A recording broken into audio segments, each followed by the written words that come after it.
ቼልሲን ጉዳይ ማንሳት ጥሩ ነው ብዬ አስባለሁ። በተለይም ደግሞ የቼልሲ ደጋፊዎች ብዙ ጊዜ የሬዲዮ ጋዜጠኞች ላይ የሬዲዮ ስፖርት ጋዜጠኞች ላይ ቅሬታ ሳይነሱ ሰማለሁ። አርሰናልና ዩናይትድን ብቻ ነክታችሁ ቼልሲን ሳትነኩ ታልፋላችሁ፣ እኛንስ ለምን ያማከለ ፕሮግራም አትሰሩ ሲሉ አዳምጣለሁ። ሊቨርፑሎችም ያሰማሉ ይሄንን እና ከቼልሲ ጋር በተያያዘ እንግዲህ ኢንዞ ማሬስካ ጥሩ ቡድን እየገነቡ እንዳሉ መመልከት ይችላል። በተለይም ደግሞ ትላንት ከባርሴሎና ጋር በነበረው ጨዋታ ባርሴሎናን በስታንፎርድ ብሪጅ አስተናግደው 3-0 በሆነ ውጤት ነው ማሸነፍ የቻሉት እና ቴሌግራፍ ይዞ በወጣው ጽሁፍ ላይ ምንድን ያለው ማሬስካ የሃትሪክን ኳስ አላገኙም እንጂ ሃትሪክ ሰርተዋል ሲል ነው የጻፈው። ይሄን ያለው ምክንያት ምንድን ነው? ያለ ምክንያት አይደለም።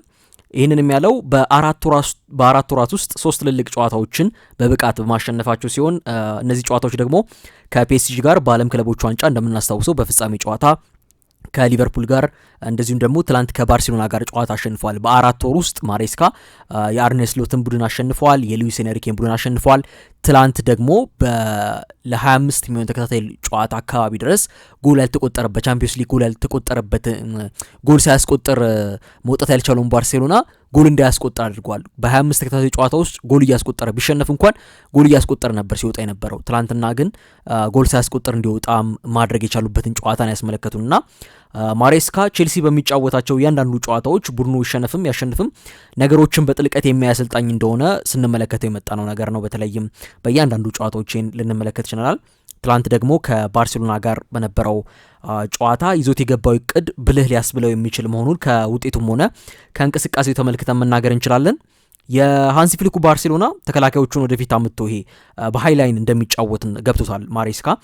ስለዚህ ከነሱ ጀርባ ያለውን ክፍተት ለመጠቀም ነበር እንግዲህ ለመጠቀምና ውጤታማ ለመሆን ከ9 ቁጥር አጥቂ ይልቅ ፈጣን የመስመር አጥቂዎች ጉልህ ሚና እንደሚኖራቸው ተረድቷል በዚህ ጨዋታ ላይ። በተለይም ደግሞ ባርሴሎና ወደፊት ጠግቶ በሃይላይን የሚጫወት ከሆነ ከጀርባ ክፍተት ይኖራል። ያን ክፍተት ኤክስፕሎይት ለማድረግ ከተለመደው ትራዲሽናል ወይ ከሚባለው 9 ቁጥር እንደነ ሊያም ዴላፕ እና ሌሎችም እንደነ ጃኦ ፔድሮ ተጫዋቾች አሉት። ግን እነሱ ከመጠቀም ይልቅ የመስመር አጥቂዎችን ለመጠቀም መርጠዋል ማለት ነው።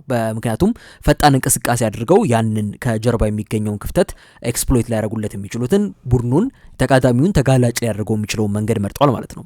በጨዋታው ላይ እንዳስተዋል ነው ተፈጥሯዊ 9 ቁጥሮቹን በተጠባባቂ ወንበር ላይ አስቀምጧቸው ነበረ። መጀመሪያ አስተላለፉን ላየ ሰው ምናልባት ለመከላከል የቀረበ አስተላለፍ ሊመስል ቢችልም በጨዋታው ላይ ጥሩ የማጥቃት ዘዴ ሆኖ ተመልክተነዋል። ፔድሮ ኔቶ ሐሰተኛ 9 ቁጥር ነው መሀል ተከላካዮች አካባቢ ከመሆን ይልቅ መሀል ሜዳውን ለማገዝ ወደፊት ጠጋ ነበረ።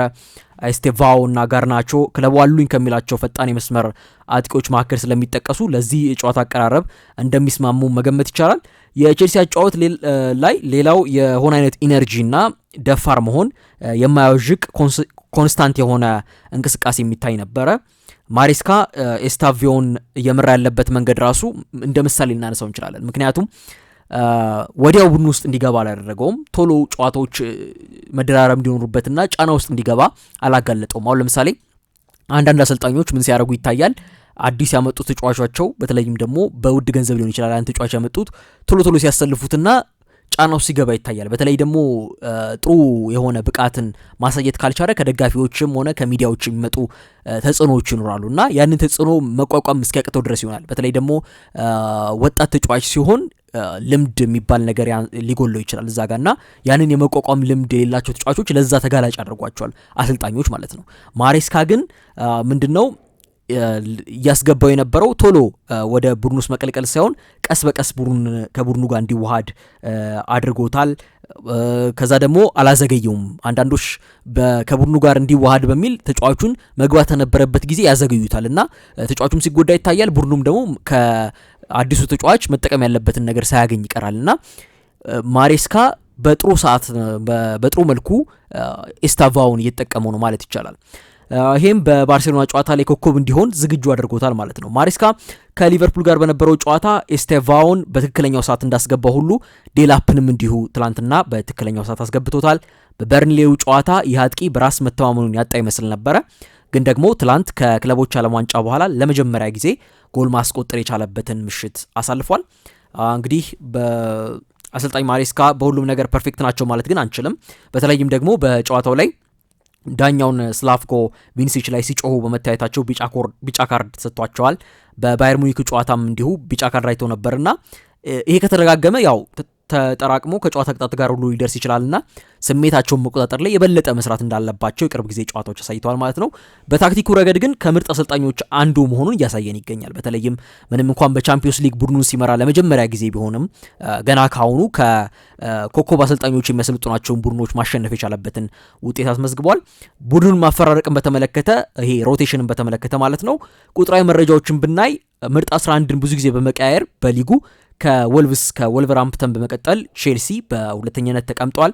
ቡድንን ቶሎ ቶሎ ማፈራረቅ የቡድኑ ውህደት ይሄ ቲም ኢንቴግሬሽኑ ላይ ችግር ይፈጥራል ይባላል። ግን የማሬስካ ማፈራረቅ እየሰራላቸው ያለ ይመስላል። በተለይም በበርንሌሉ ጨዋታ ለምሳሌ ኤስቴቫውና ጋርናቾ ለምን ረፍት እንደተሰጣቸው የትላንቱ ጨዋታ ምላሽ የሰጠን ይመስላል።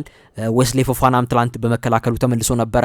ይህ ሁሉ ተደምሮ እንግዲህ ከ25 ቻምፒዮንስ ሊግ ጨዋታዎች በኋላ ባርሴሎና ጎል ሳያስቆጥር የወጣበት የመጀመሪያው ጨዋታ ሆኗል ትላንትና ማለት ነው። ፎፋና በሜዳ ላይ የነበረው እንቅስቃሴ በትክክልም የማሬስካ ትዕዛዝ የተተገበረበት እንደነበር የሚገልጽ አስተያየት ነው ከጨዋታው በኋላ የሰጠው።